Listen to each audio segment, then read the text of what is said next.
ಯೆಶಾಯ 57ನೇ ಅಧ್ಯಾಯ 15ನೇ ವಚನ. ಉನ್ನತ ಲೋಕವೆಂಬ ಪವಿತ್ರಾಲಯದಲ್ಲಿ ವಾಸಿಸುವ ನಾನು ಜಜ್ಜಿ ಹೋದ ದೀನ ಮನದೊಂದಿಗೆ ಇದ್ದುಕೊಂಡು ದೀನನ ಆತ್ಮವನ್ನು ಜಜ್ಜಿ ಹೋದ ಮನಸ್ಸನ್ನು ಉಜ್ಜೀವಿಸುವವನಾಗಿದ್ದೇನೆ.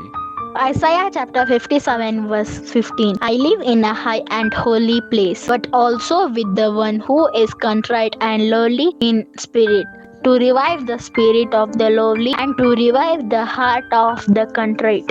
यशाया अध्याय 57 वचन 15. मैं ऊंचे पर और पवित्र स्थान में निवास करता हूँ और उसके संग भी रहता हूँ, जो खोदित और नम्र है, कि नम्र लोगों के हृदय और खोदित लोगों के मन को हर्षित करूँ.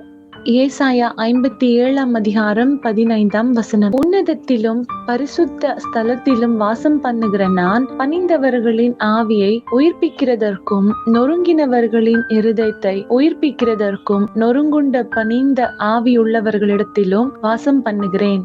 యెషయా 57వ అధ్యాయం 15వ వచనం. నేను మహోన్నతమైన పరిశుద్ధ స్థలములో నివసించువాడును, అయినను వినయము గల వారి ప్రాణమును ఉజ్జీవింపచేయుటకును నలిగిన వారి ప్రాణమును ఉజ్జీవింపచేయుటకును వినయము గల వారి యొద్దను దీన మనస్సు గల వారి యొద్దను నివసించుచున్నాను.